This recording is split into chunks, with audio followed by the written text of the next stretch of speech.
That's sick. You shouldn't be doing that. In 2020, 4 friends decided to listen to every one of the greatest 500 albums as decided by Rolling Stone magazine. This resulted in a text chain that celebrated the music, excoriated the order, and led us to making this podcast. We are far from experts. We promise to do almost no research. All opinions are our own unless you disagree. Please sit back and enjoy. Beck did it better. We are all the way up to album 161. Oh my God, don't remind me of 161. I remember I went to this party in college and they're like, we've got 161. And I was like, what? It's even stronger than they mixed 151 with some peppermint schnapps and added it up, or what? Yeah, they had 151 and they dehydrated a little bit, so some of the water left. So it's like even more. They're in there in the lab. It's beaker in there, and just like me. Oh yeah, it's 161. Yeah, we did it. The proof was in the proof. And from 1969, it's Crosby, Stills, and Nash with Crosby, Stills, and Nash. Now you don't hear it, but that second one has an ampersand. So that's how you know the difference. If I'm talking about the band, I'm saying Crosby, Stills, and Nash. If I'm talking about the album, it's Crosby, Stills, ampersand, and Nash. All right, let's. Wait, it's ampersand and Nash? They got the ampersand plus and? That's overdoing it. That's like saying ATM machine. We've got titular tracks. Is this called something? Just self-titled album, I suppose. But is there a word for that? Eponymous, right? Eponymous. Yes, I love that. Okay, hey, Rob, if we were a band, what order would we be in? What order would you put us in? Oh, I like this. Who would be the would it be Rob, Matt, Russ, and Aaron? Why have I always thought it was eponymous? It's eponymous. Yeah, eponymous. Well, that happened in the big internet boom in the 90s. It used to just be eponymous, and then it was eponymous. I mean, don't talk to me about it. I was trying to sell pet food back then. It was crazy. Hey, Rob, could you take a look at this? I don't know if what I got here got picked up from a Peloton seat or if it's just something that's eponymous. I would go to WebMD and type in what you have and then prepare to feel bad about yourself. Oh, my kids are old enough now where they've started doing this. They're like, Dad, I emailed what's wrong with me and it's really bad. I was like, yeah, I bet it is. I bet it is when you emailed. Did I just say email? God damn it, Rob.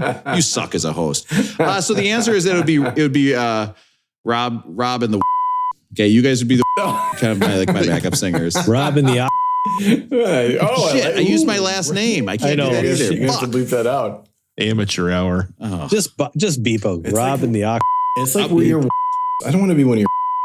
It would be like Rob and the Beeps. That's what it would be. So much work for Rob right now. Let me ask you guys this.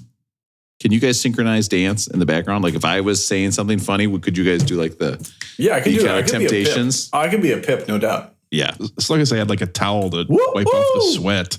I was going to say, Rosie, if you were on a train, what would that look like and sound like? Hey, can you shut up back there? I'm trying to sleep on this goddamn midnight train. All right. Nailed it.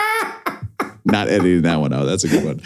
All right, guys, let's get right into the parody song. Now, I got to tell you guys, I wanted to put a lot of time into this parody song. I had YouTube videos up of the harmonies, and I got home tonight, came early, did not even go get my haircut like I planned. And I was like, listen, I'm going to work on this song. And my kids are like, hey, the VMAs are on. We want to watch them. Forget it. Taylor Swift is going to be there. Stray Kids are going to be there. My other kid's favorite band. And I was like, this is it. This is a musical thing. There's a band called Stray Kids? Yes.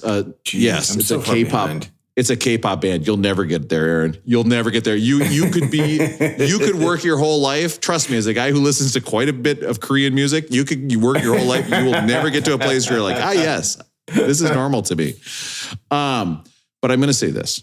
We were watching the VMAs, and the 10 minutes I sat down and watched it with them, they did a tribute and a song with P. Diddy, where Diddy came out. And my kids are like, who's this? And I was like, I don't even know where to start with this. Right? I was like, he was the biggest deal in about 1997 to about 2000. Yep. And now he's wearing the same like red outfits with the sleeveless shirt. And he had his son come out and rap with him.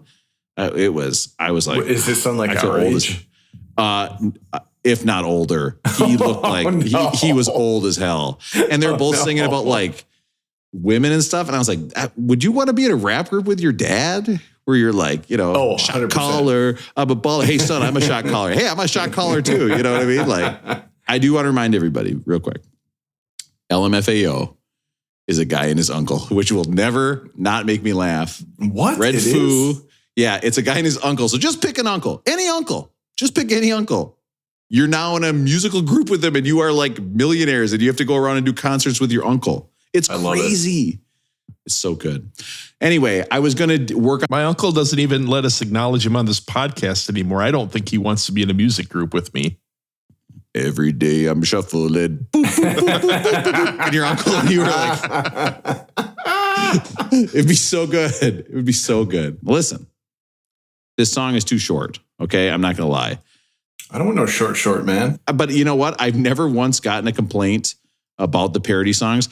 I've never actually even gotten a compliment. Actually, now that I think about it, I've never gotten anything on any of these songs. Nobody's ever given me any feedback ever. So is anyone listening out there at all? Is anybody out there? Don't ask that question, Aaron. You'll only get depressed. So let's get into tonight's parody song. Oh God, I just announced this parody song. That's pathetic. Here we go. What's up, everybody? Welcome to K-Rob, K-R-O-B. You know, living together isn't just yelling and grinning at some liar. Oh, yeah. Russell stands and points. Can you please turn down that TV? Oh, this is getting too real already. It is too noisy.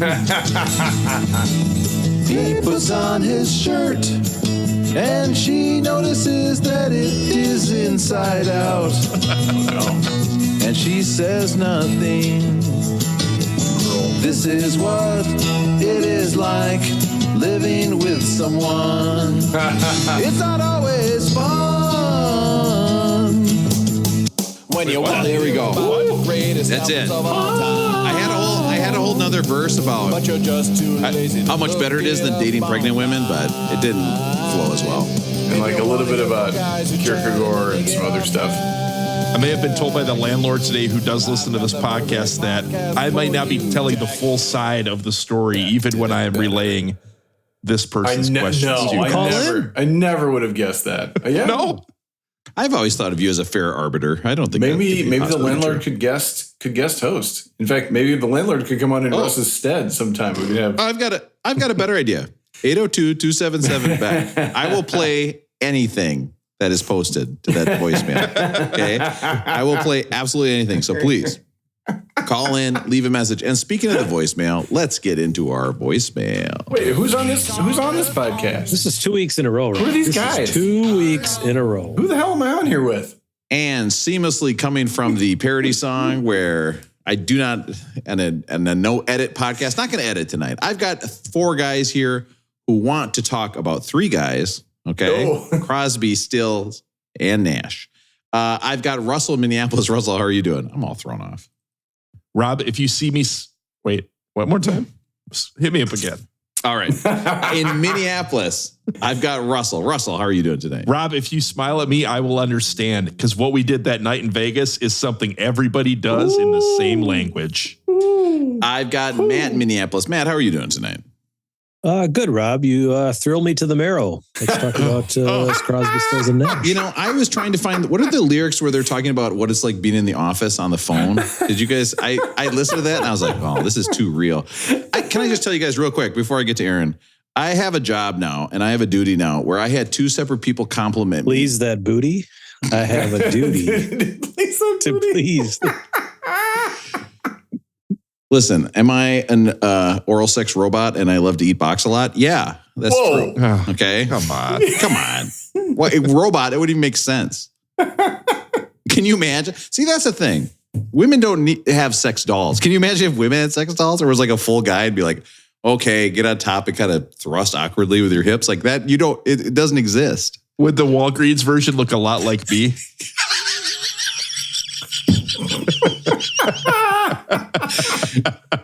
Hey guys, this doll comes with its own tank top. You can take it on. You can take it off. No, I want the schlubbier one down over there. The schlubbier one with not real facial hair, but just hasn't shaved in a while. That one. Do you have any with snow white hair? Okay, let's see. Where would that be? Just realistic sex dolls for women. You just realize how pathetic it is. It's terrible. Do you have one that loads the dishwasher really well? Yeah. Is there one? Do you have one that doesn't make a lot of noise when he comes into the room after playing video games all night? I've got Aaron out in California, and Aaron, I was talking to Jenny, and I said, "Who does Aaron remind you of?" And she said, "Oh, it reminds me of Brad Pitt's cousin." Brad Pitt's cousin is who Aaron reminds Jenny of, and I couldn't believe it. His cousin Stu. That's it? That's what you got? Stupid? Rob, you are one person. We are three people. I can't remember how the rest of that fucking line goes. Let's talk about Crosby, Stills, and Nash. All right, let's get into it. Crosby, Stills, ampersand, Nash. Let's get into the voicemail. The freaks on the phone Won't leave me alone. Hey, I'm currently starting my second year at St. Olaf, the best college in the Midwest. Oh, St. Olaf States student. of America. And Harvard of the I was Midwest. just wondering, what is your favorite memory of St. Olaf? Or what is a crazy story that happened while on campus? Oh. We're doing the hard laugh now on St. I was going to say, first off, this is a sham call because they say Olaf. They don't call it Olaf. Saint, how was your time at St. Olaf? I mean, that's how I know people are just reading the shirt I'm wearing is when they're like, oh, yes, you went to St. Olaf. Maybe someone ought to take up a minor in Norwegian while they're there, huh? St. Olaf. But we respect the callers. Okay, we're trying to. So what is your guys' craziest memory in college? I mean, the crazy one I got a couple. Like when Russell and I were junior counselors, also known as RAs by a less offensive name. I think the kids at one night they soaped up the hallways, right? They put down like So explain. So as a junior counselor, you were in charge of a group of freshmen and you were juniors? I mean, charge is kind of a strong word. But yeah, basically it's a way to be like, hey, can we get these people to be RAs without having to call them RAs? And then that's how they fill out their, roster of RAs. But I do recall some kids soaping down the linoleum floors in the hallway and then doing like a slip and slide in the hallway. Jesus Christ. Which feels unsafe. And then, of course, the number one, because my dad is listening, and my dad now, this gentleman who performed this trick is now a colleague of my dad's, built a snow penis on the lawn. Oh, yes. On Parents' Weekend. Of it. Yes. Rob, I can give that to you for the Instagram. If you want. Yeah, please. It was a gigantic, very anatomically snow. There might even have been a vein on this thing. It was a very anatomically correct snow penis right out on the lawn. So those are two things that really jump out to me. It was clipped, Rob. Just so you know, it was. Well, it's like, let's use Kool-Aid for their bright red tip, and everybody's like, "What are you talking about?" Oh my god. And you're like, let's put dry cement on it for the super gray balls. And everybody's like, what are you talking about? Who is this guy? But Aaron, what happened to that erect snow penis? Didn't public safety come and deal with it at one point? Yeah, it was Parents' Weekend. So I think public safety came by and had to knock it down because it was Parents' Weekend, and somebody was like, "Yeah, oh no, we can't have the giant snow penis out there on the lawn." What would be the best way to knock down a snow penis? I would probably get one of those machines, that grabs the trees and then like clamp onto it and like try to lift it up and down and realize the clamp is a little too loose and you'd have to tighten it up. I think that. But it was definitely like Russell and I definitely like anytime there was a rule breaking going on, we would try to find a way to not be around. It was like, oh, someone's definitely drinking underage or building a snow penis. Let's find another place to study at this moment. But you had to bust people, right? Like at some point you busted somebody for it's a dry campus. We never busted anybody. Never a single one? Oh no. God. Busting was like, hey, could you put this shit away? You were RA or were you JC? We were JCs. Yeah. Yeah. I remember asking my JC finally like in May or maybe it was April, something like that. Like, hey, can you go get us a case of beer? And he's like, finally, somebody asked. We've been waiting all year for somebody to ask it. Hell yeah, I'll go get you one. So it was awesome. Well, Russell couldn't even, when we were JCs, Russell was not of age yet. So Russell would not have been able to go get a case of beer. I don't think we ever did that. But we did a lot of looking the other way and just being like, hey, could you just play it cool for like a few hours so we can get out of here? Matt, what's your craziest memory in college? I mean, there's just way too many with characters like you, Rob. What? One of them I'll get to. Huh? So the baseball team won the conference title, and we were out having a keg behind center field, and the cops came and running from the cops, and only one person getting caught. That was pretty fun. One time, Joe from Woodbury, I was in Thorson, and I think you guys were all in Itterbo or something like that.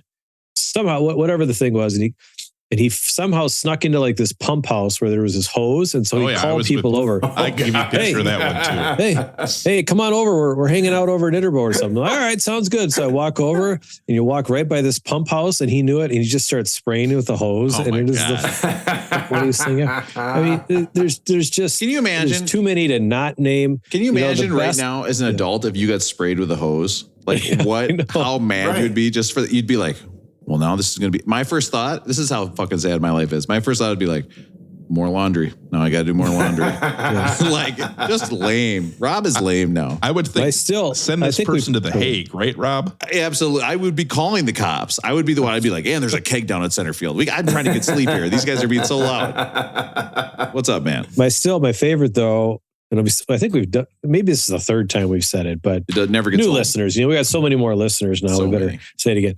So it was my freshman year, your guys' sophomore year, right? And I was over at Barry from Burnsville's dorm, and he's like, "Hey, you got to carry in the beer, right?" So he got his hockey bag, carried it in. So we did that. It was like every weekend, blah, blah, blah, kind of a thing. And then one weekend, I think Pamela, maybe was her name. She decided, we're checking all bags. We're checking all bags. So I go over there, I get it. Those guys are on the third floor. So we got it so that they could carry it up. They could get it up one case with a hockey bag and a hockey stick up to the third floor.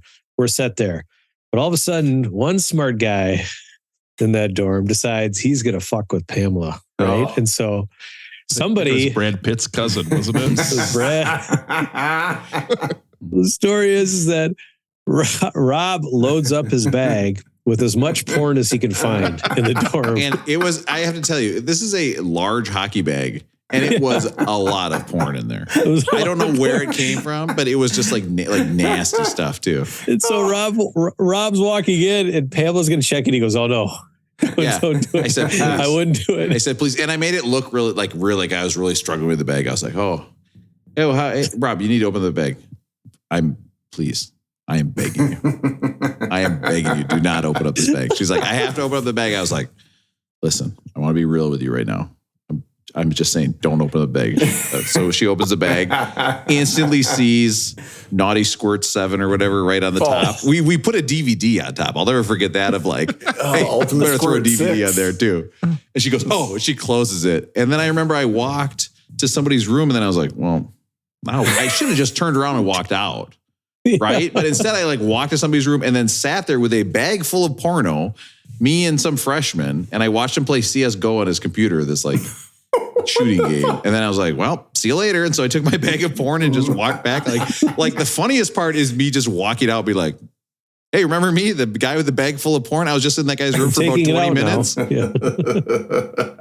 don't know. Why was I in there for 20 minutes? Please, I can't talk about it. I got to go. Like I'm naturally just sweaty. Like, of course, she thought we were having just a line segment jerk. That's like a circle jerk, but there's just two of you looking at each other.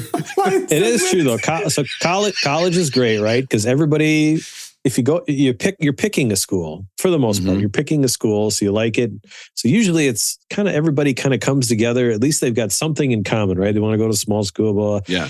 And you kind of find your people. And obviously, none of the best stories are like, oh, that lecture by A.B. Olson was phenomenal, right? It's the time hanging out in the dorms or if you're on a team and things like that. So, I mean, there's just so many to think of, but it's nothing around the school. It's about the people you meet there that are different than the people you hung out with. The greatest story I could tell about St. Olaf is that I'm still on a podcast with you guys because I went to St. Olaf. That's true. St. Olaf. Yeah. I would say one of my favorite memories, and one that always does stick with me, is that we did have a girl once streak the football practice. It was as streakers go, it was pretty good times.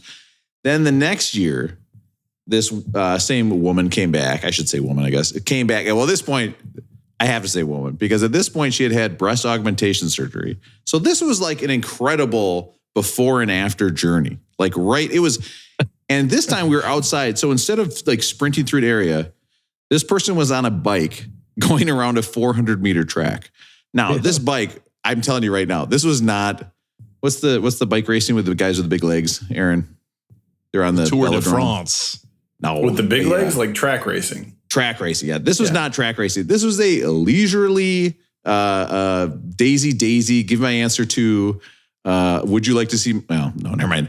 And she's going very slow around. So we just kind of stop and like, I think maybe we cheer at the beginning, but then like when she's at the 200, it's like, okay. And then she's kind of at the 300. We're like, okay. She gets to the end. I'll never forget. You have to like get out of a gate. So she has to kind of like take her bike, get off the bike, kind of maneuver it.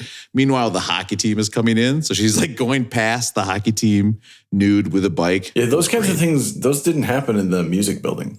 Those sorts of things. I didn't experience that. One time at band camp. Aaron, you don't know about if anybody like had sex in the rehearsal rooms. Did anybody have sex in those rehearsal closets? Not that I'm aware of, no. Okay. It was always like, there were stories about maybe it happened, but I didn't know. No one ever told me that they had done it. Like I didn't have firsthand, I didn't have carnal knowledge of such It reminds me of my dog when I put him on the scale, heavy petting. Russell, what were you going to say? Yeah, we never Russell yet. Oh, I've got a bunch of them. One of them was, this was freshman year, I believe Aaron might have been there. We had a group of guys that went out to the freeway and we're going to try to take down one of the exit 69 signs. Oh, off yeah, of but that sign is 95W. way the fuck off the ground. That sign is so high off the ground. So high off the ground. So we got What like a 6 classic to 8 move. guys in like all black sweatshirts and everything. We parked some cars down on a frontage road. Yep, Yeah. Smart. Yeah. Go play in the freeway with black sweatshirts on. Yeah. I Smart think like, shit right there. I think maybe we had like a screwdriver, like one basic tool amongst like 8 guys. And then we couldn't even get up to the sign. The sign's like 10 feet off the ground. It was a fail, correct? Yeah, yeah, absolute fail. They don't make those signs easy to steal, surprisingly. No. You would need a ladder and some real tools. I can't believe that you guys aren't the first ones to think of stealing the exit 69 sign. Every year somebody's out there going like, God damn, this eye up there. I can't believe it.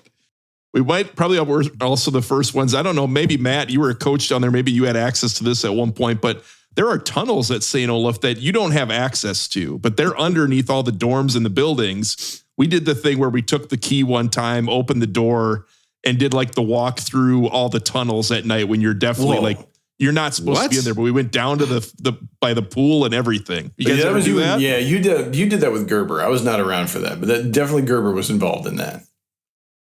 Russell walks by a window and looks in and goes, oh, Rob's having one of those line segment things again. I also had one where this is kind of my own stupidity. I've got a couple. Well, one of them is just Aaron had the really smelly roommate who cut the top off of his door. Like he cut the top third out of his door. And put in chicken wire. He put chicken wire up there. Yeah. And no one said anything. Aaron's door just had like a hole with chicken wire in it for like 4 months. Yeah, because it had a pile of laundry the size of 2 human beings. It was this room was 11 by 8 or whatever the fuck. And then there was a 3 by 3 pile of laundry, dirty laundry on the floor because he would go home to Minneapolis once a month and take his gigantic pile of laundry, which was as big as him. And that was just in there all the time. You know, now that you say that, I do not recall doing laundry at St. Olaf. Okay. And I do recall doing laundry at home. So I'm starting to think if maybe I had a 3 by 3 I recall doing laundry. I will admit to never washing my sheets, though. Like, I didn't know that you had to wash sheets. Like, I did not know that was the thing you had to do. We're not going over this again. We have talked about this. Even more disgusting, though, is your pillowcase. Like, just imagine you just haven't washed your pillowcase. You just lay down and you're like, just crashing every night. Like, it's like at the bar where people are smoking indoors and there's beer spilling on me. Like, I'm just going to go right to bed. Crazy. No shower. Literally smoking indoors. I remember in college, I saw the first person smoke and I was like, what? I was like, oh yeah, that's right. They could do that. They're 18. We're all 18. We could all be smoking. Still terrifying to me. I also remember freshman year, I had a few times where I painted my face and either went to a football game, a soccer game, like a JV soccer game. I've been like, I probably went to like a JV soccer game. I went to like your face. I went to like probably 8 to 10 sporting events. Like if I had a friend that was in a sport, I was like, I'm going to paint my face and go cheer for him. You know, yes, Russell, but this is the part where our listeners need to know that our colors were black and gold. Yes. Black and gold. So normally I would be able to find a couple people to do it with me. Like I'd go into like, you know, when most people would into town, like go to like Target to get face paint. Like, you know, that's instead of going to like get food in town, like I would go buy face paint, you know, from Kmart and come back and convince like 3 people, hey, paint your face with me and go to the game or whatever. So one of these games, I'm going to go. And one of the gentlemen who we've talked about before, who wouldn't pass the basketball, painted his face with me. So we've got two of us that are ready to go to one of these games. All of a sudden, dude who doesn't pass the basketball had this girl he liked, and she wanted to go on a walk. Oh, he cleaned his face paint off and left me on my own. So I went to a sporting event as the only guy with face paint on. Oh no, man, face paint guy going down to a JV soccer game where there's like 13 people watching. Also, but props to that guy, because that man went on so many walks with that woman for all of undergrad. And he stuck with it. And didn't they eventually get married? And the entire time she had another boyfriend. Left the friend zone, you say? Yes. And all they did was go for walks for 4 years. And aren't they married now? You know what? I'm going to say it right now. Not worth it. Okay. Not doing it. We all know how Russell feels about those walks. The final one that I remember is, and this could be something that I don't know if they still do, but we did. Russell, you're telling me that I just want to recall, you going to a sporting event with your face painted by yourself. So just picture this, everybody, because this is the real thing. Like you're thinking of Russell at the sporting event. No. Don't think about that. Think about Russell when he first shows up. 2 to 2.5 minutes into the game, everybody's there. Russell, I'm also one of the only people on campus that will wear a baseball hat. Maybe one of like less than 10. So you see Russell in the distance walking towards you, but you're like, wow, that looks strange. What's going on? He's got face paint on. So do you immediately you would have to start cheering in the distance, right? You have to be like, yeah. They'd be like, God damn, that guy's a true super fan. Oh, and he has face paint on. But if you like show up, you're like, I mean, you make eye contact with everybody. It's humiliating. And then, or I picture too, Russell leaving with everybody else at the end of the game. Like, hey, that was fun, wasn't it? Like looking around, he's got face paint on. This will probably not shock you, but I believe at one of those events, the Saint Scholastica goalie at a hockey game did shoot a puck up in our general direction. And I would guarantee I was part of the problem up there.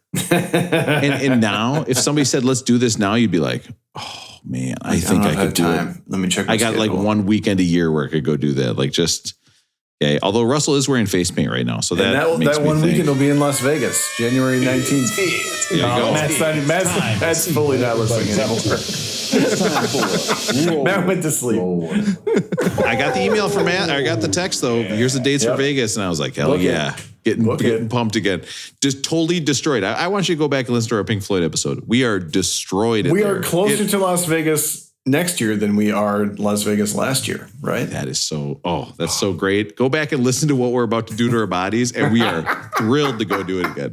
We should probably record early instead of late. No, we're going to do one at the beginning and we're going to do one at the end so you could hear the devastation. I'm coming in on Friday this year. I'm doing Friday to Sunday this year. I cut it too short last year. Rosie, rolling going. How's it going with you?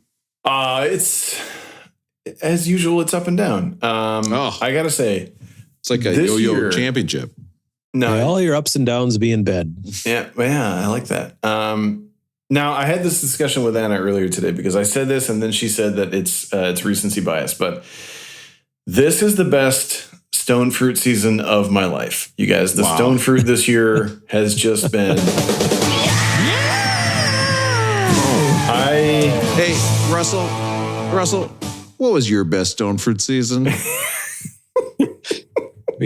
in '88. I mean, you know what's really fucked up about this? This is what's so fucked up is that Aaron said this is my favorite stone fruit season. And I just went, yeah. I bet it was a good season.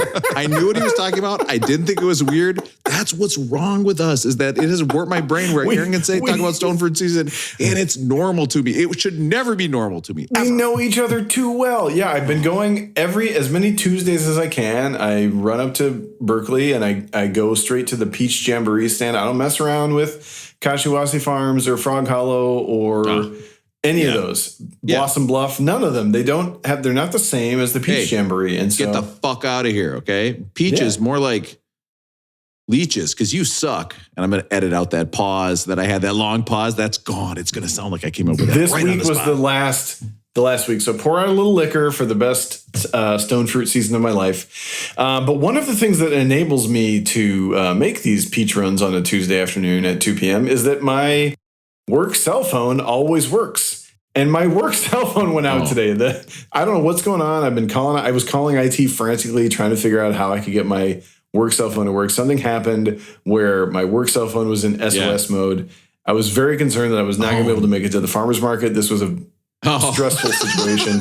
Aaron, you can't use what's the hidden mode on the cell phones, Rob? That stuff's still going to come back and give you problems on that work phone. The hidden phone. I mean, what are you talking about? Incognito mode. Or if it's Safari, it's called private. I don't know what you're talking about. You can't use that incognito mode on that work phone, Aaron. I just need to be able to hit like on a message if something comes through while I'm at the farmer's market. That's all I got to be able to do. But I finally, once I got there and I realized that I could hotspot my personal phone to my work phone, and then it was okay. But it was a real dicey situation there for a minute, but I made it through. That is so funny that you're like, oh my God, work is going crazy. My phone doesn't work. Oh my God. How am I going to get to the farmer's market? That's it. Don't they know this has been the best stone fruit season of my life? It's the best season since 1988. I gotta get there. Best peach season of my life. If they would have caught you not doing the work you were supposed to be doing, that would have been the real pits, wouldn't it? We would have been the pits. Russell. Rosie, what are the stone fruits? Because I know peaches, obviously, but are cherries? Is it? Yeah, cherries. We don't get a lot of pit. Yeah, it's the ones with the pit. We don't actually get cherries for very long here. Rob, that's a great call. I don't know if an avocado is a stone. It must be a stone fruit. Yeah. Avocados. I don't care. Don't take me saying a joke for thinking that I care. No, it's great. What's going on right now is we've had Haas avocados all summer, but now we have Glen avocados in addition to the Haas. So it's nice to have some variety. Peaches, nectarines, cherries, plums, apricots. Russell, if I showed you something and I said, this is a nectarine, how positive would you, because I think I would be like, I think if it was like the size of like a small orange, I would be like, that might be a nectarine. I'm not sure. Do you know what a nectarine looks like, Russell? It's probably like an orange and a peach had a weekend romp, I would think. Wow. It's just a peach without fuzz. That's all. A nectarine is just a peach without fuzz. Isn't it basically just what? That happened. That got big in the 90s. So that's it for me. I had a nice day today. I made it to the stone fruit collection, and it's the end of the stone fruit season. So, time marches. And as I said, we're that much closer to Las Vegas. Russell, how's it rolling going with Russell? Things are going good. I actually took a flight a week ago, and I thought I could share an experience that I had on the flight and see if you guys have had this before. It's time for Beck Did It Better, plain old story time. All right. These are the stories that I like. Tell us about the trip you're on. We're gonna hear about your flight tonight. Oh, yeah. All right. Oh, yeah. I found out you went to Mexico, Russell. I'm going to be so mad. Man, I'm one step ahead of you. Oh, no. Whoa. Oh, wait a minute now. So I go on this flight. I'm flying to Salt Lake City, to Salt Lake City. And I'm like, oh, perfect time. I'm on a Delta flight. They're going to have TV screens. It's good. I get on the flight, sitting there. I start kind of, going through the movies, because that's the best part, is seeing what they have, right, and finding like what's the right movie. Are you going for action? Are you going something where Thomas Jane goes to sleep after running with the bees? There, you got to figure out what you're in the mood for, right? So I go through and I start picking. I go Fargo. I'm like, oh, I'm gonna get these guys the sex scene with Steve Buscemi on the flight, right? Russell's just doing a great movie. Wait, so you're just looking around to see who's looking over your shoulder? Like you're trying to catch somebody watching the scene over your shoulder? Yeah. So I go to start the movie and nothing's really happening. It's not coming up, just a dark screen. I figure, maybe something's going on. Maybe once we get up in the air, everything will go.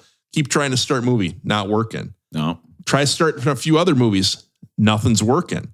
So I'm sitting back there. It turns out nothing is working on anyone's screen. And I see two people watching something. They were both watching the movie Big George Foreman. The only movie on the whole flight that would work was Big George Foreman. No one else's screen worked. Now, Russell, were there any sex scenes in Big George Foreman? Because if you could pull a screenshot of those, that'd be so good. Right. Did you watch Big George Foreman? I did. I watched Big George Foreman. You're trapped. Yeah. What am I supposed to do? Have you guys ever had it where the screens don't work for you or not? Immense power.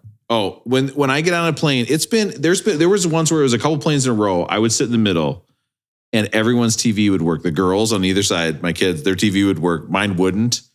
And I was like, what the fuck? And then the second time it happened, I was like, oh, you got to be kidding me.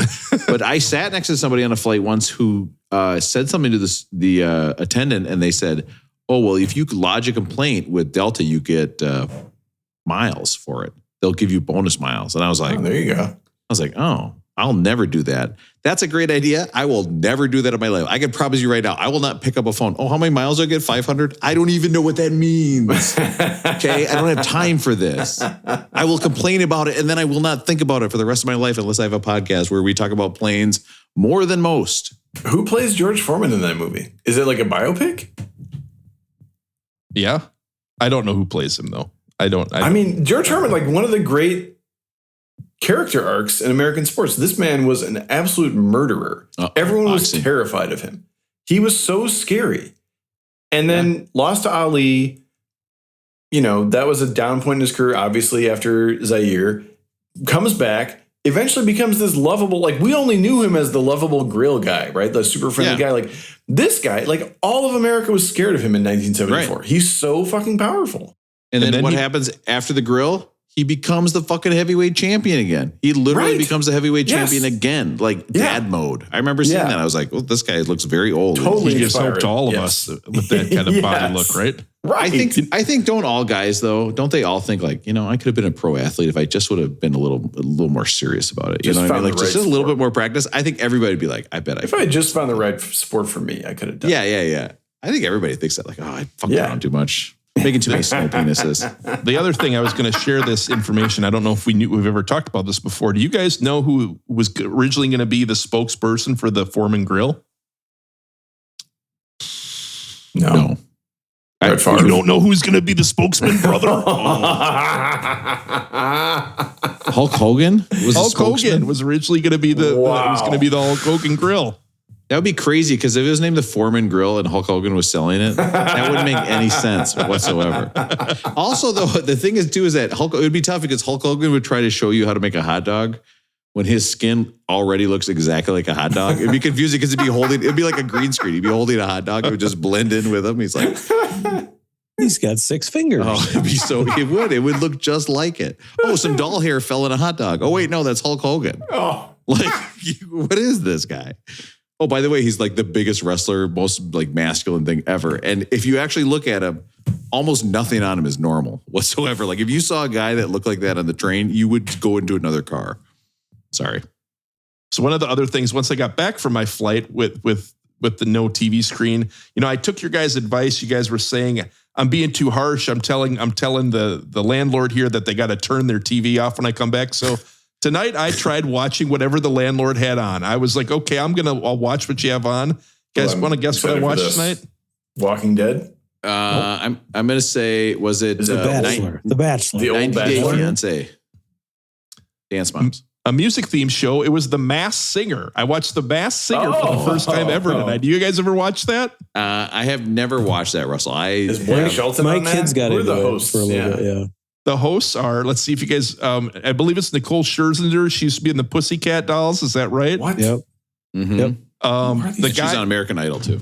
The naked guy from The Hangover. I don't know his name. Ken Jeong. Ken Jeong. Oh, Ken Jeong, right. Robin Thicke, Blurred Lines. Robin Thicke? Wow. Robert, is he that has Thicke? a career still? Blurred Really? Lines. That guy? Yeah, That's I thought him. he was kind of canceled after Yeah, a lot of me too. stuff. Obviously not on Fox or whatever channel No one's that ever is. canceled. Hmm. And then the last one is Jenny McCarthy. Whoa. Nice. Oh, geez. Nice. Obviously, yeah. So you have, you have Anti-vaxxer. Yeah, Say anything you want, Anti-vaxxer. and you can eventually end up on a game show. I wonder is that the anti-vaxxer that I've jacked off to the most? It's so hard to think. You know what I mean? Who's in Rob's anti-vaxxer Hall of I Fame? mean, what's the top 3? What are we debating It was the between? Hall Okay. of Fame. Jenny McCarthy, obviously. Yes. I feel like who else would have been an anti-vaxxer? Kirk Cousins. I guess Kirk Cousins is in there. Yeah. He has a good At least game. once by accident. That Bills comeback and that Colts comeback, Rob. That was a good one, I got to admit. Who's another anti-vaxxer? God, I wish I was funny. I wish I could think of one right now. Probably Aaron. All right. So the one other thing I got to mention is we still have to move forward with the tournament, the DVD tournament. We got to narrow this down. We've not revisited for a while. Russell, you know what I would say if I was on The Mask, by the way? The Masked Singer. The Masked Singer. Smoking. Makes sense. Guys, that's the Jim Carrey Mask movie. Wasn't he married to Jenny McCarthy? Okay, really? Aaron. I think so. You can do the theme. You can do, what's the thing he says in the Rocky Dennis mask? What's his saying that he does? The Rocky Dennis mask. He says something. Doesn't he say something? The Rocky Dennis mask? Me. Somebody stop me. Oh, you guys don't know what I'm talking about with Mask with Rocky Dennis? Do you want me to look it up? You watch a lot of weird movies, man. Mask? None of No. us. This is, look Mask? at this, guys. I'm not a man. I'm a monster. Guys, you don't remember this show? Remember this I show? remember the movie. I didn't see the movie, though. I know of it. Well, what was this thing he always said, Aaron? I was trying to get Aaron to do an impression of this guy. I don't know. He's so funny. I'm not familiar. Oh, no. Now I see there's a real Rocky Dennis. That is such Let's a bummer. not do impressions there. All right, let's do this DVD tournament. All right, we'll just go through. We'll see how far we want to get on this one. So we're in the next round. I think we're in the round of the Sweet 16 here. All right, sounds good. We're gonna do comedies. We've got 2 comedy matchups tonight. The first one is the 16 seed, which is advanced again. We have What About Bob? Oh, what about Bob? Okay. Versus the 4 seed, Dumb and Dumber. Oh, wow. Oh, I mean, come on. I mean, it's Dumb and Dumber. It's not even close. Right. Like, I wanted to go What About Bob just to mess with the seating, but I got to go you Dumb can't. and Dumber. You can't. It's got to be Dumb and Dumber. Matt, no question. I'm disappointed that we can't upset because I don't know how What About Bob was rated 16th, but it was rated 16th, so it was fine. So, but the 4 seed Dumb and Dumber has to go on. Dang. Yeah, it has to. So a 3-0 vote, that's going to advance. The next matchup in the Sweet 16 in this region is the combo pack, Uncle Buck and the Great Outdoors versus Wayne's World. Wayne's World. But the combo pack throws the whole thing off. Combo pack. I'll let Rob. I got to go combo pack. I got to go with my heart. Oh, it throws the whole thing off. That's hard. I mean, guys, he's flipping a pancake with a shovel. Yeah, but we all wanted to try that. That looked fun. All right, we're going to do one more quick round. And there's trouble. There's trouble, Russ. What do you do? Let go. Go the rope. All right, we're going to do one more round here. We're going to do the Sweet 16, the other region. This would be the action movies. We're going to get through the action as well. All right. First matchup is another 16. Or no, wait, this is the 8 seed. It actually knocked out a 16. Wow. It is Karate Kid, the combo pack, 1, 2, and 3. Oh, and 3. Versus Fight Club. His name is Robert Paulson. I like that the I'm two gonna go fighting Fight Club. movies got matched up. Yeah. Matt's going Fight I'm Club. gonna go Fight Club. I got to go Fight Club, but only because, again, the skeletons in Karate Kid scared the shit out of me. Those kids dressed as skeletons chasing them, that was so scary. So forget about it. All right. And then the last matchup we'll discuss tonight in the Sweet 16 in the action region is Enter the Dragon versus Kill Bill. Is it a combo pack or just Kill Bill 1? I think it's just Kill Bill 1. I own both of those there, but they are not in a combo pack, Oh, so that's only right. one DVD got entered. Because then it's not the Superman monologue. Then you don't get that. It's not the Superman. You don't get the Superman monologue of just Kill Bill 1. I'm still going Kill Bill though. Yeah, Aaron Wood, there's a lot of feet in that movie. I will go Kill Bill as well not that many, because it's an homage to Enter the Dragon anyway, so you can just watch it. All right. What do you say, man? Yeah. I'll go Enter the Dragon, but Ooh. it doesn't matter. Have you watched Enter the Dragon recently? No, I have not watched Kill Bill. It's a rough one. Bruce Lee is talking about like putting like microphones places, and you're like, I just want to see you kick somebody in the face. What the fuck are we doing walking around this thing? It's terrible. All right. That's the end of the tournament for the night. We'll get to the next 2 regions next week, but Russell, that was a wonderful tournament. I would say that was a top 10 tournament easily that we've done so far. But I got to say, I have the results from the last audience poll. Okay. So I want to tell everybody what happened. We had Donnie Brasco versus The Godfather. Oh, this is sick. This show is stupid, guys. I have to say it. I've been thinking it for a long time, and I'm going to say it. This is a dumb show. We do dumb things. We are dumb. We have to be dumb guys. It's okay. But Donnie Brasco is 0%, The Godfather 100%. Was it 1-0? One vote. Yeah. Good Will Hunting versus Fargo. Good Will Hunting, 68%. That advanced then. That was a 3-0 for you guys. How the hell did we know it well. was 68%? I guess if it was Goodfellas. Guys, we have lots of Instagram, okay? Or we're blowing up online, okay? I'm harassing a lot of people on Twitter. Goodfellas or The Usual Suspects, Goodfellas, 74%. Okay, that also was a 3-0 for you guys, no question. The Departed, and the closest one we've ever had, The Departed versus A Few Good Men. Few Good Men, 53%. 53%. So we actually have quite a few losers voted in this, just to let you know. Unfortunately, though, you guys gave Departed a 2-1 win. So I think The Departed still advances. All right. Sounds good. Russell hates the fans. Listeners.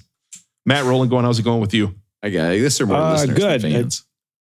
Cleaning out my list here. And the one thing I've got is we started school. We started a new school. We now are a private school family. Oh, living the dream. Good luck.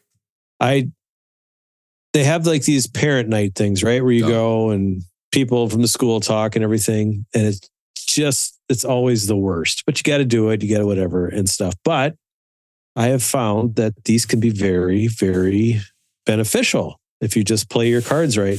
Yeah.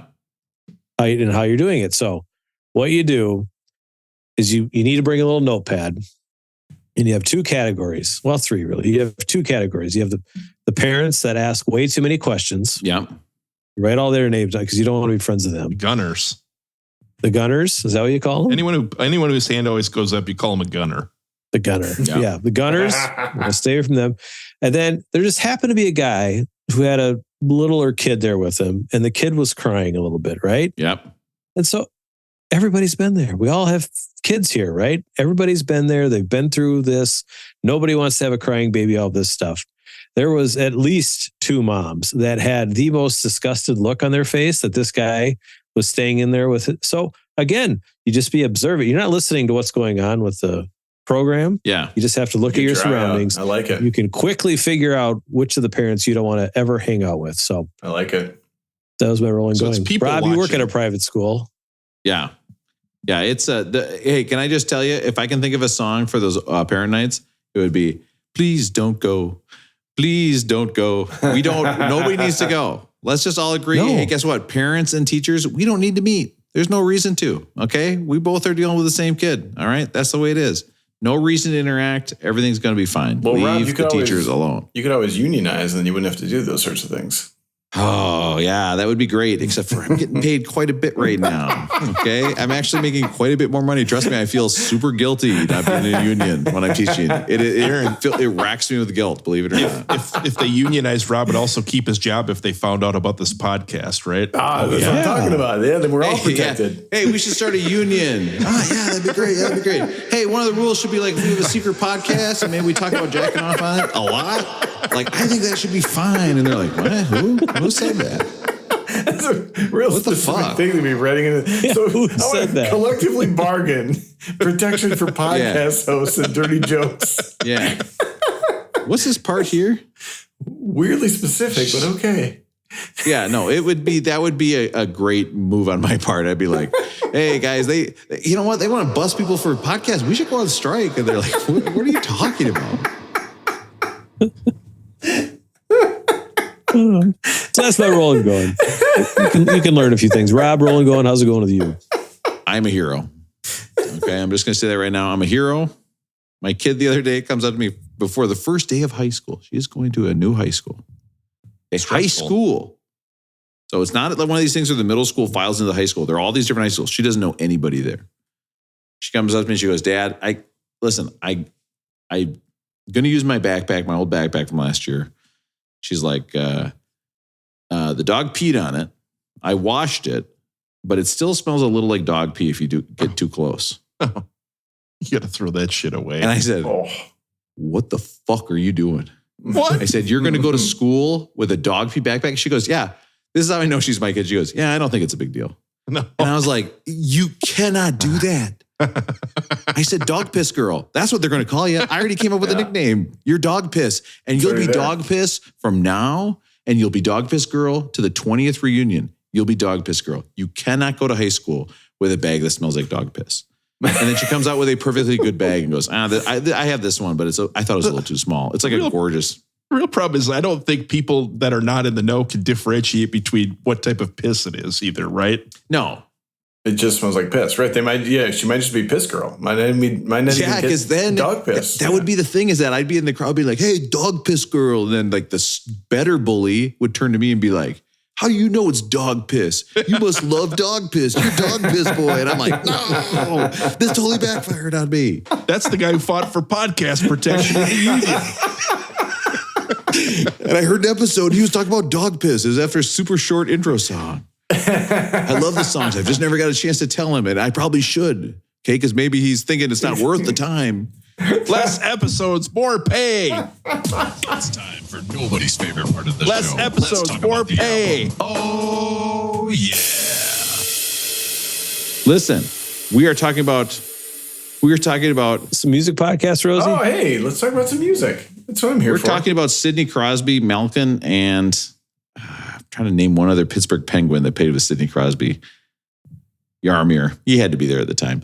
We were talking about Crosby, Stills, and Nash. Okay. No Young in there, not yet. And this was the debut album of these guys. And in fact, it was the only album they recorded without Neil Young. Now, Wikipedia refers to these guys as a supergroup. They're not a supergroup, right? That's horseshit. Well, they are. I think they're always referred to, and then because then there's Buffalo Springfield too, right? And then there's CSNNY, but like Birds, and but they were like I don't know. They weren't individuals coming together. Supergroup, the true supergroup, of course, is Traveling Wilburys. The Traveling Wilburys, where you Velvet had Revolver. you're not just members of a band coming together, like true, like the musicians, the soloists coming together to make a supergroup. That's a supergroup. It's not a band that then plays together for years and years. Usually it's just like two very successful.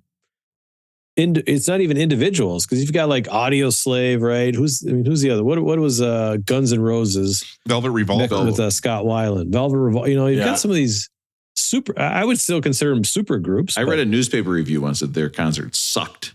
Okay, it wasn't very good. I was at that show. There's that new super group that's putting out the new podcast, Russ, Aaron, Matt, and John from Edina. Get it? Ampersand John from Edina.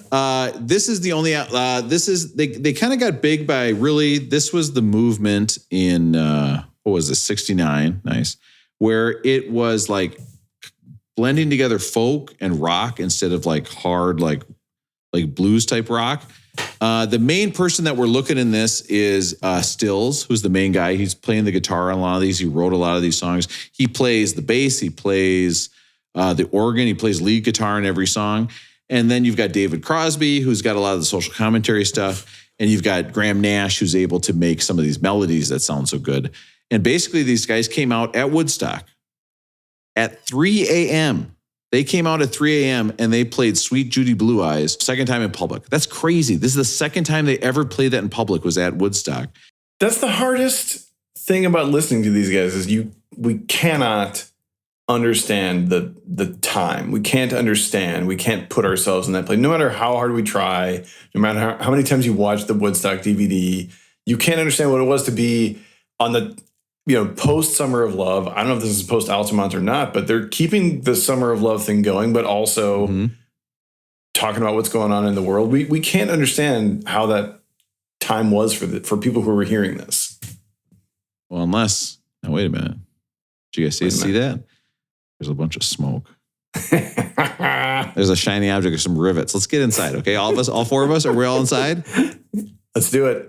Russell, I can't hear you. Are you inside this time machine, Russell? We're doing a little skit.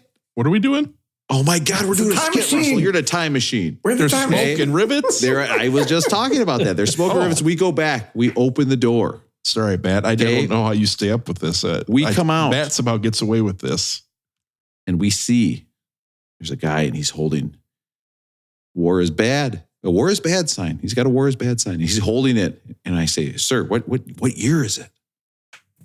He says, "It's 1969. And I say, "Nice. Get back in the time machine. We go back to now." Okay? Worth it. Awesome. Aaron, I agree with what you said. No. But so they blow up, and all of a sudden it leads. You can point this directly to what people call the California sound, right? This is the Laurel Canyon sound. This is the California sound. We were talking the Eagles. We're talking Jackson Browne. We're talking Fleetwood Mac. Okay. And these guys, I love talking about those Grammys. They won Best New Grammy. Let's get into Crosby, Stills, and Nash. Love the Grammys. Here's Sweet Judy, Blue Eyes. I mean, just the opener to this.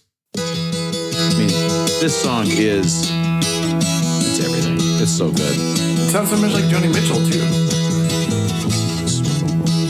The electric bass and the acoustic guitar. Graham Nash was dating Joni Mitchell at the time that they did this. There we go. Can we clarify which is the one with the outstanding mustache? David Crosby. Who is the father of Melissa Etheridge's kid. Oh, right. Oh, yeah. He didn't just come to her window. He came. All right. This got all the way up to 21 on the charts. And basically the song is broken up like a suite, right? Like a classical suite, okay? Not that kind of suite, Russell.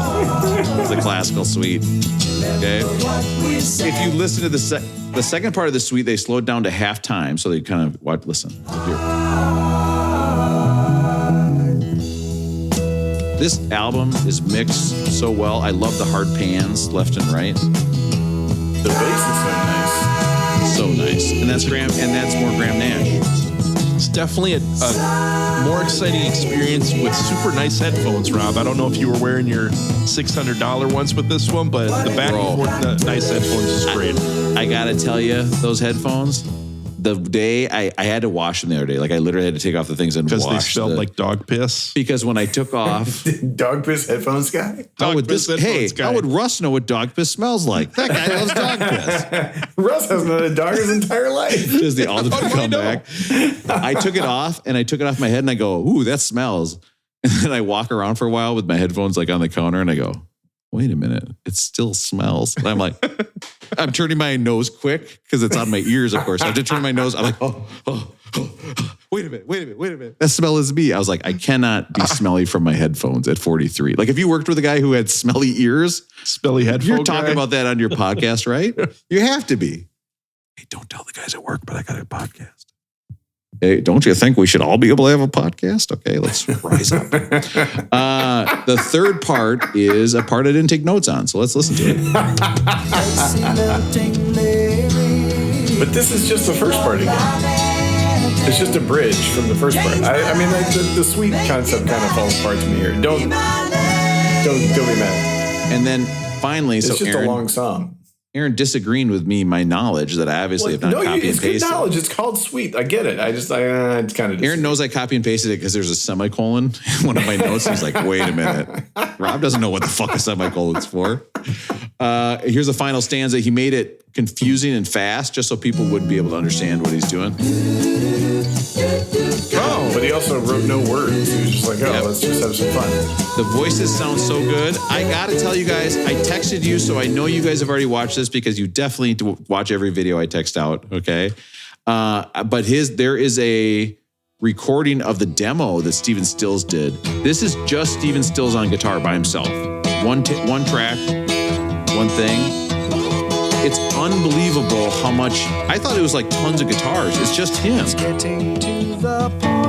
It's so good. Go check that out. Now. I didn't know the word was fun. No, I'm no fun. Oh, yeah. There's a lot of words I miss on the good. Like the harmonies are cool, but I miss a lot of words because they're buried in the harmonies. Oh, totally. There's a lot of words like when I was doing the karaoke part to the parody song, I was like reading it and I was like, this song is so depressing. And you know what it is that song was written by Graham Nash when he was dating Judy Collins, right? The actress. She was leaving him for Stacy Keach because they were doing a Shakespeare play together. And he knows that she's out of there. He knows that she's leaving. So he writes that song and he goes and plays it for her. And she goes, wow, that's one of the most beautiful songs I've ever heard. And we're not getting back together. You could just imagine be like, fuck. You could reuse that with another lady, right? Seriously, how many times when people have said I wrote this song for you, do you think it was repurposed? 50%? Oh, yeah. There's no way those are all originals, right? Oh, your name is Julia. Yeah. I think I'm going to call you Julie, sweet Julie Blue Eyes. He's like, yo, Julia, okay. Oh, what? Wait, wait a minute. Now I'm dating a Ruby. Hey, that works. It fits right in there. 2 syllables. Roberta, no thanks. If you want to feel good. Now, Iggy Pop said that this is one of the worst fucking songs ever written. Agreed. Okay, his quote. What? I'm with Iggy on this one. What? Marrakesh Express? This is so fun. I'm sorry. I don't want to yuck your gums. This is fun. It sounds like it should be on like a kid's show. I know, it's fun. Sounds like the Monkeys. It's fun. I was going to say the Monkeys band, or maybe like a Ringo song. Some of Ringo's songs had a little bit of that childish feel, didn't they? Yeah. This is what I think of Monsters and Men would sound like back in the 70s. Oh, right. This would be a hard song to have sex to, though. I gotta say that. Let's all try it. Let's all just give it a try. Okay. As Rob likes to say, let's all Rob, try it. I'm not trying to diss your band, though, but doesn't it kind of sound like a Monsters? Or am I Sound like what? Am I being insulting? Oh, They Might Be Giants? Yeah, They Might Be Giants. I'm sorry. Yeah. Oh, I was like, what the fuck is this guy talking about? Yeah. Oh, 100%, which is, I think, why I love it so much. It sounds so good. It'd be so funny to be like, hey, we going to sleep tonight or are we going to sleep tonight? Hey, Alexa, turn on Marrakesh Express. I'm telling you. Hey, don't ask any questions, but I got to put on this super expensive, super long condom. But don't ask any questions about why. Next week, everybody report back. How did it go with Marrakesh Express?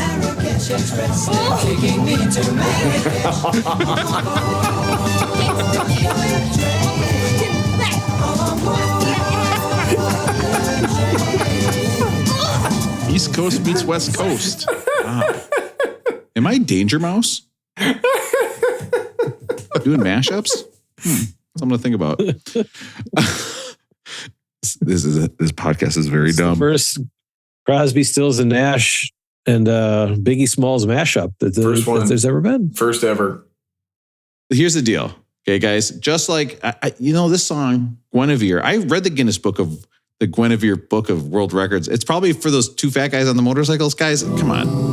Those are funny, right? That was a stretch. What? Yeah, I don't get it. What was their record, by the way? I don't know. It's probably what something you're that does talking not about. hold up in today's society, right? Baddest guys? Like, what was it? I'm going to give away my last take, but like, how do these guys compare to Simon and Garfunkel? And how do they differ? How are they the same? Well, there's 3 of them. Did you think Garfunkel was 2 guys? Yeah, I did. I thought Garfunkel was 2 guys. Like, how would you decide between this album and a Simon and Garfunkel album in terms of like ranking the albums? Interesting. Oh, I think Simon and Garfunkel are much stronger songwriters by a ton.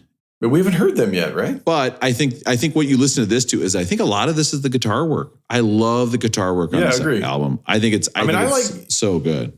Agree. I like the second half of the album when it's like a little bit bluesier. I love the bass work, but yeah, this stretch here, 2, 3, 4 is like, man, I can't really. This Guinevere song, I don't know. The way I was thinking about it is it felt very precious to me. It felt like overly precious and delicate. Yeah, good word. I don't know. I had a hard time connecting with the beginning half of this album. Yeah. Here's the twins on the motorcycle. Do you guys not know what this picture is? Am I the only guy who read the Guinness Book of World Records like at night? And you know what I'm realizing now? I read the Guinness Book of World Records like as a book at night. I'm picturing my dad coming in with like a sandwich and be like, "Oh, my son, I love him. He works so hard at school. He's so smart. Boy, this young boy, he's reading in bed. What a young, fine fellow. What a good academic student. What's he reading? The Guinness Book of World Records. My son's a fucking moron. Okay. Sounds Back good. to that disco ball. Hey, Dad, look at these fat guys on motorcycles. They got world record for fattest guys on motorcycle. I mean, what's their record even? Doesn't even make sense. They seem proud of the record, though. they do. They've been in every smiling in the pictures. I mean, it's like, it's like Pat Bev celebrating the play-in championship. Like, you celebrate everything, man. Let me get this straight, because I had a RoboCop incident last week where you guys, I talked about RoboCop a lot, and nobody had watched RoboCop. Correct. So if I tell you just long fingernails, woman, Do you know what I'm talking about? Oh, yeah. For sure. Yeah, definitely. Oh, okay. Yeah. Okay. So we're kind of, you guys are kind of Guinness heads too. You know what you're talking about. You Don't Have to Cry. Okay. You don't have to cry. I said cry. Now I got to admit, I love Sweet Judy Blue Eyes. After a little bit, some of these songs you're like, hey, which song is this? You'd be like, I'm not quite Right. sure. Is it like, are we still in Sweet Judy Blue? Like, if you leave the room and come back, you don't know for sure if you've left the first track or not. Matt, you're a Neil Young guy. Do they sound a lot different when they add Neil Young after this or not? They do to me. This feels extremely folky. Yeah. And I always feel like Neil Young adds just a little bit more. It's not quite rock and roll, but just he adds a little more bass. Listen to this. I was listening to this today, Russell. I thought that very thing. This is with Neil Young. Oof. Yeah, there you go. So that's him on guitar, right? Yeah. But the whole thing is just, it's a much more, it's a harder sound. Got a harder edge. To Less folk. And this is a Joni Mitchell song. Is it really? Oh yeah, she does a great Woodstock. I mean, she wrote it. I love that song. All right, Pre-Road Downs. Guys, you know why that guitar sounds so funky? It's backwards.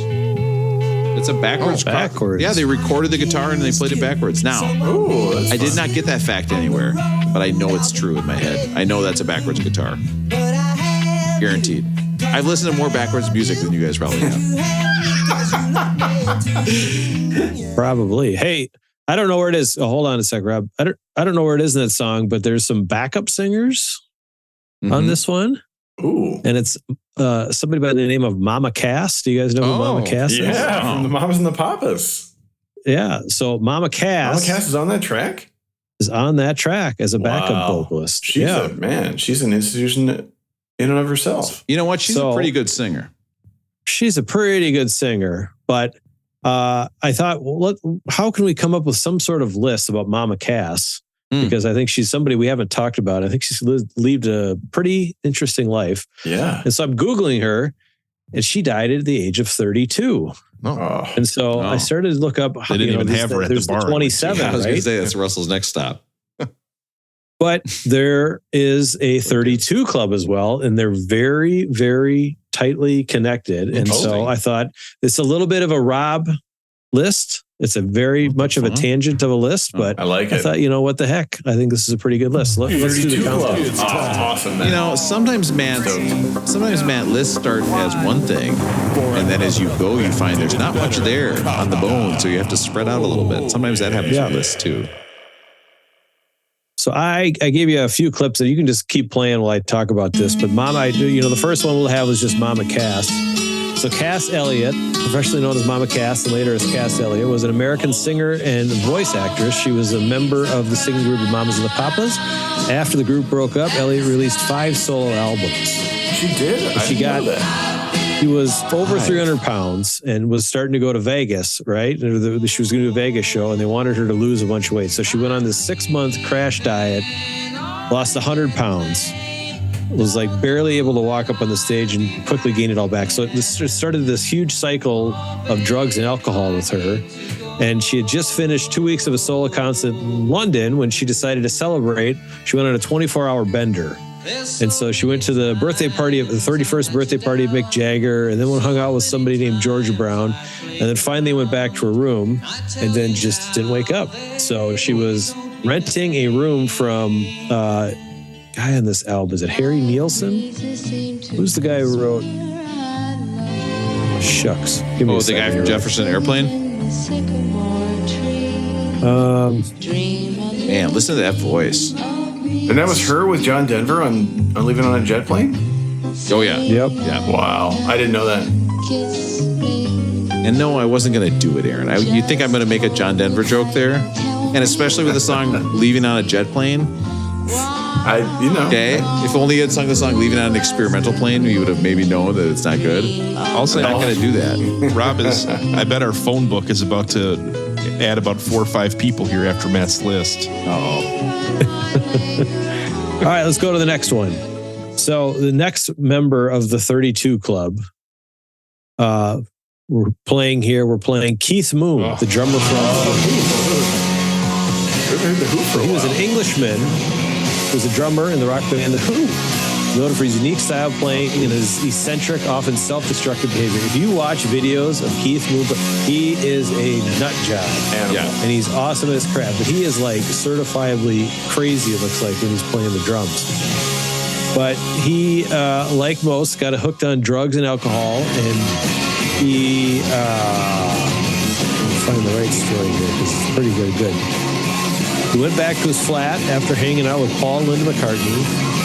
Took some clomethazolol tablets. Checked himself. When his manager came to check him the next day, he had passed away. Funny thing about Keith Moon dying is he died in the exact same apartment as Mama Cass 4 years later. Wow. No. What? So this is, I think it's Harry Nielsen. Yep. No. Owned this flat in London. And they decided, he rented it out. So Mama Cass, he didn't want to rent it to Keith Moon because he thought it was jinxed. And he said, no, screw that. So he stayed there. He was there for about 6 months and passed away 4 years after. You guys remember we did celebrate Keith Moon on the Who episodes. We did the best drum fills of all time. Remember some of those? Yes. We had Phil Collins in the Air, Jimi Hendrix. We had Mitch Mitchell? Mitch? Yep, Mitch Mitchell. Mitch Mitchell on Little Wing. We had the Muppets theme with Animal. We had Rush, Tom Sawyer. We had Led Zeppelin, Whole Lot of Love. Jesus. You need some drum fills. There you go. Wow. That's a list. That's a great one, Russell. I just can't imagine going on a bender that's only 24 hours. You know what I mean? Like at that point, like you start at like 10 p.m., you get to 10 p.m. the next day. You got to keep it going, right? Like I would say a 36-hour bender is probably a minimum for me. That's what I think. The right amount of time. Yeah, probably. Next up on the list, another drummer from across the pond, John Bonham. There we go. Nice. My favorite. Died at 32. Might be the best drummer of all time, according to some. I haven't read too many, but he's usually towards the top. Yeah. John Bonham was an English musician who was the drummer of the rock band Led Zeppelin. He's noted for his speed, power, fast, single-footed kick drumming, distinctive sound, and feel for groove. Yeah. He's regarded as one of the greatest and most influential drummers in music history. He, too, had a huge drinking problem. Huge. Hello.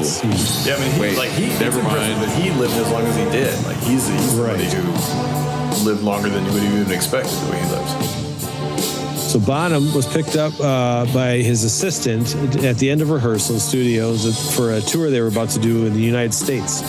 This was 1980. The band's first tour was 1977, mainly because he was so drunk all the time. During the journey, Bonham asked to stop for breakfast, where he drank 4 quadruple vodka screwdrivers, so 16 shots. He then continued to drink heavily after arriving at rehearsal. The band stopped rehearsing late in the evening and then went to Page's house, the old mill house in Windsor. After midnight on the 25th of September, Bonham fell asleep. Someone took him to bed, placed him on his side. Led Zeppelin tour manager Benji Lefevre found him unresponsive the next afternoon. Bonham was later pronounced dead at 32. The inquest showed that in the 24 hours, Bonham had consumed 40 shots of alcohol, or 40 proof ABV vodka, 40 shots, and then vomited and choked.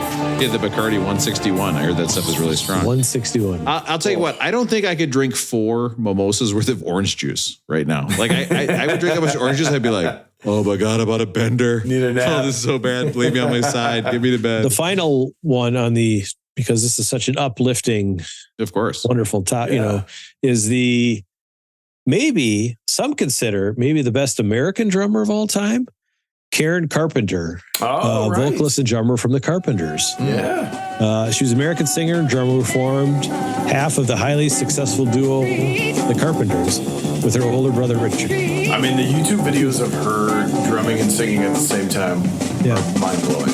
So she's on an All-American College show. She's 18, where she's, what you can hear here. It's not very good audio, but you can watch the YouTube video of her. She's 18 and she's going bonkers. Yeah, extreme. So good. She's just amazing. I believe we talked about her briefly, and we might have done the best female drummers. It might have been on Velvet Underground. Remember, we talked best female drummers from that, I think it was. 100%, I think you pulled that up before. Because one of them was married to Santana. That's right there. I saw her then. That's Cindy Blackman. That's why I went to see her in concert. This show. this show. Karen Carpenter died. She had a long battle with eating disorder, and finally it caught up with her with the amount of drugs she was taking to kind of counteract a lot of stuff. But since she was a young kid, had an eating problem, or young teenager had an eating problem, so that caught up with her. So that's the list. That's the 32 Club. I just thought the number of drummers, Keith Moon, John Bonham, and Karen Carpenter that all died at 32, that just seemed like a big coincidence. Yeah, drummers too? Right, that's pretty wild. Right. Great list, man. It's kind of sad when you hear that song about the little drummer boy and you know what he's going to grow up to be. You know what I mean? Like, but if you listen to the David Bowie Bing Crosby version, then like it's pretty cool, except for like the Bing Crosby stuff that's like maybe not so great either. Yeah. I was Aaron, you're such a bummer. What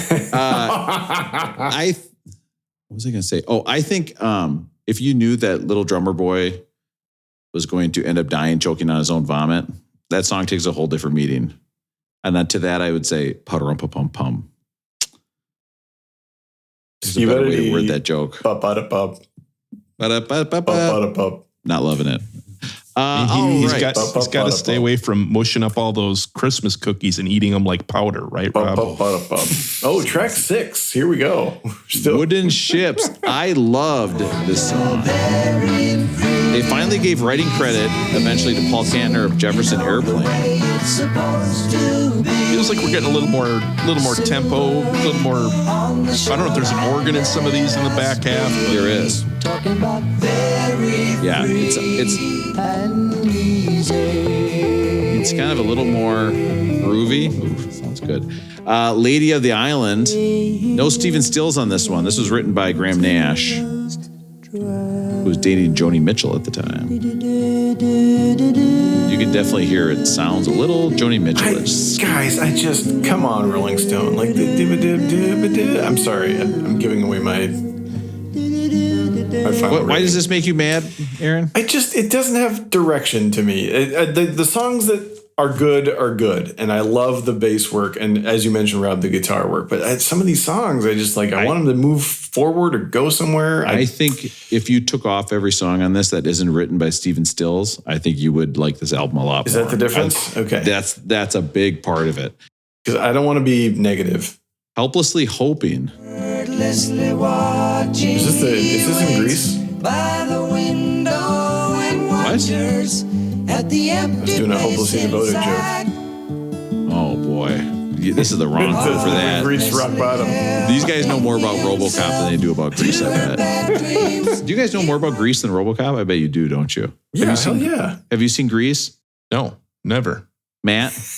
I've seen Grease. Yeah, there we go. More of a Grease podcast than a RoboCop podcast. What a disaster! I was going to say that there's an artist that we do know that this may not be our favorite rendition of this band or our favorite album, but there is an artist, a very celebrated artist that did take inspiration from these guys. Artist is Beck. Want to check out the song from Morning Phase? This is Country Down. In the weeds hiding down river. I was reading there was a bunch of reviews when he put out Morning Phase. A lot of people were comparing this to Crosby, Stills, and Nash. The nationalnewsreview.com. Morning Phase harkens back to the classic singer-songwriter era with a lap steel and harmonica recalling Graham Parsons and Crosby, Stills, and Nash. Another article, SMH said there's an obvious sonic comparison for Morning Phase to the LA folk pop scene from 45 years ago, such as Crosby, Stills, and Nash. Beck went on to say one of the biggest influences for this, it was the Byrds, Graham Parsons, Crosby, Stills, and Nash. He went on to win Best Album for this. So I would say when it comes to taking inspiration from Crosby, Stills, and Nash and making a Best Album of the Year, who did it better?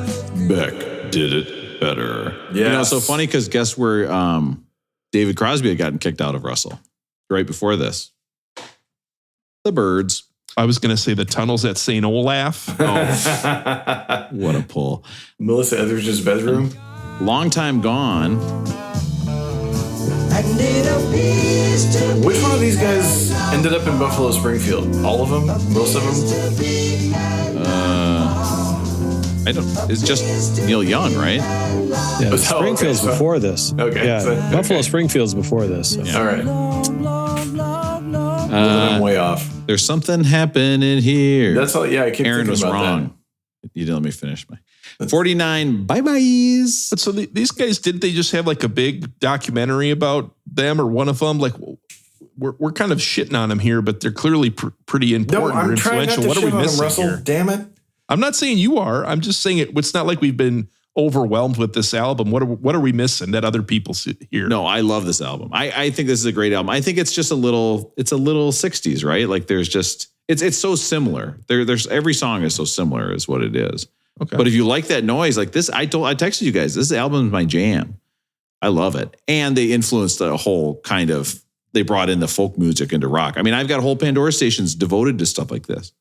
Just tons and tons of it. It's all like, it's all I listen to on Pandora. I think the musicianship is great. I think the songwriting is really good. I just can't, like I said, I can't figure out why this would be here instead of Simon and Garfunkel or Cream. You know, Russ tricked us. He's trying to get us to do the rating section before, okay? And I have Russell know that's patented, okay? So you will be hearing from my clerk. Oh, I said clerk, so you know I know what I'm talking about there.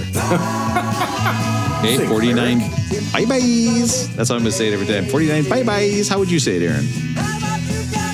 Bye-byes. Matt, 49 bye-byes. Say it, please. Bye-byes. Russell? I would just be wondering, why does this subpoena smell like dog piss? Hey, that guy just said subpoena. Hey, I got some pina over here. Oh. That's a guy who also knows what dog piss smells like, so he doesn't think it's weird that somebody does. I have a His first name is about subpoenas. Brad Pitt's cousin. That reminds me. I ever tell you guys the first? We gotta get the rating system. But I ever tell you guys the first lab I ever did in school? First thing I ever taught, and I swear this is a gag the teacher did to me, where he had the kids. He handed out peanuts, and then to use the observations, use the terms observation, inference, and prediction. Right? I had the kids say, "Okay, everybody, look at their peanuts. Are there any holes in your peanuts? Are there any cracks in your peanuts? Let's investigate." And the class is laughing. And I'm going, what is going on? That was my first lesson ever. And afterwards, I was like, fuck. What the fuck? Set you up.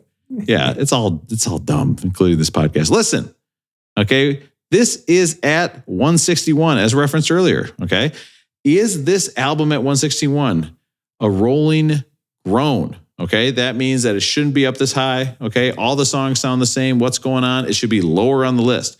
Is this a rolling well-toned? It is perfect at 161. It should be right here. Or did this get rolling bone? Boing. That's a sound effect I should have had as a boing sound. Did this get rolling boned? Boing. And it should be higher up on the list. These songs, Sweet Judy Blue Eyes. Easily. And I'm not kidding when I say this, top 7 song of all time, Sweet Judy Blue Eyes in my mind. One of the greatest songs ever written. What do you think, Aaron? Rolling well-toned, rolling bone, or rolling groan? Yeah, I think I've made my opinion known. I don't want to yuck anyone's yum. I feel that I don't use that term. For me, I think the harmonies are very cool. And I think some of this for me is that this sounds like a Choir Kid album, and I was a Choir Kid, and I'm not now in my life, so I don't really want to hear Choir Kid music. So I have a particular bent about it, and I don't understand why this would be here over Simon and Garfunkel or Cream. We haven't heard, when are we going to hear Disraeli Gears?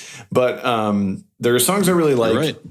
There's stuff that misses me a little bit, but I do know it's important. I know these guys are important musicians. I'm still going to give it a slight rolling groan, but I don't want to get any angry voicemails from our listeners or from our main host. Listen, I would love any voicemails, please. If you're angry, even better, call in. Okay, especially if you're angry at Aaron, I guarantee you'll get played, maybe twice. I like to think of Aaron not making the St. Olaf Choir and then going home and throwing his Crosby, Stills, and Nash album in the garbage. No.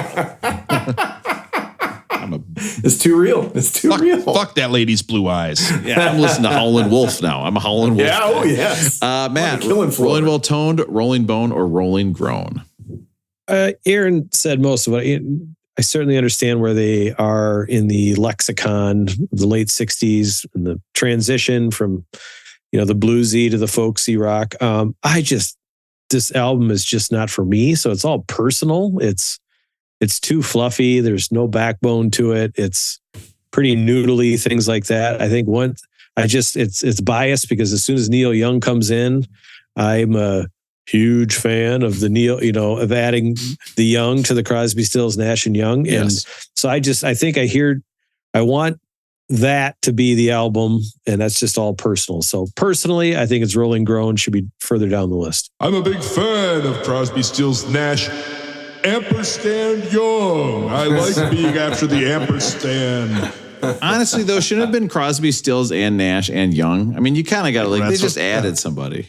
Right? 2 ampersands. Maybe add a plus sign. Oh man, Crosby, 2 Stills, ampersands. Nash, ampersand. That's going to be a Bing Plus search sign. later tonight. Ampersand style. Now let's see. Could you have sex ampersand style? Let's all look at our keyboards. Ampersand. Oh yeah, that's what I did when I watched those Aerosmith videos. Look at the ampersand. The ampersand looks just like a guy jerking it. Look at it. It does? It does. It looks like a guy looking down, jerking it, being like, that God the damn it, he's shift in a too? kabuki mask. This doesn't work at all. Look at the ampersand. You'll never see anything else. It's just like, guys, how you know. TV's on the right side of the room. You know when you eat Reese's now. You can't eat Reese's peanut butter cups. You can't think about anything but those panties. That's what this podcast is under your brain. It's dumb. Or the Malos, right?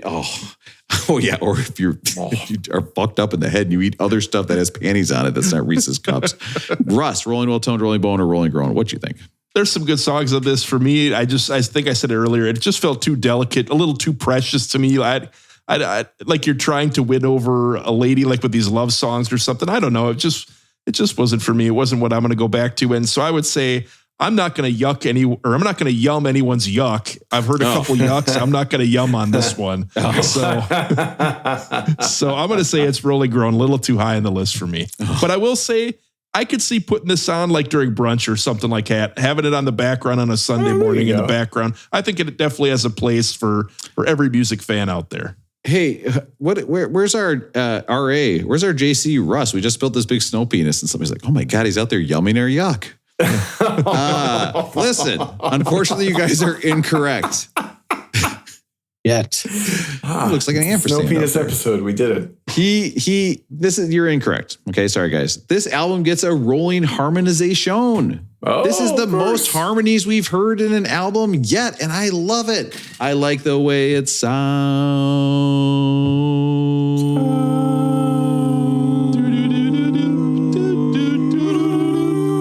Man, you're not participating, man. You tune out. I'm circular breathing. That's all I'm doing.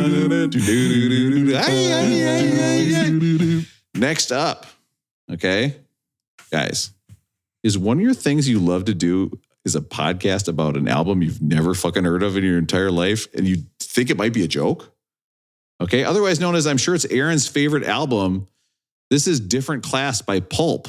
Oh. And I just wrote, what the fuck? What is this? When you want this is the ultimate. We're done. The ultimate. Wait, I'm wasting a Friday night on this one. Imagine somebody turns to you, hey guys, what album are you doing tonight? Oh, Different Class by Pulp. They'd be like, what? Yeah. I guarantee we'll be the number one Pulp Best Pulp podcast. Did it better. It turns out like Joe Rogan is a huge Pulp fan. Shit.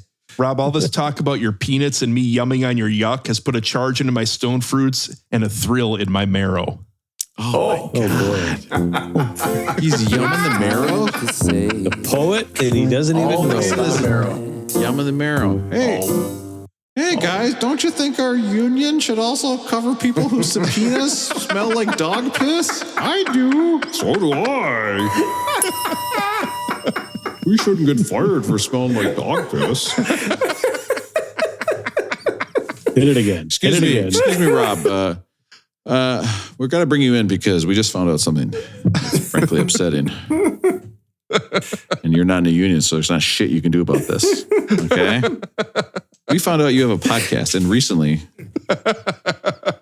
you were talking about dog piss. And it seemed like you knew what it smelled like. So you're dog piss guy. And we cannot have dog piss guy at this school. How do you know that it's dog piss, Rob? But I will say the ampersand does look like a guy jacking off. I agree with you. I looked and you're right. It's weird.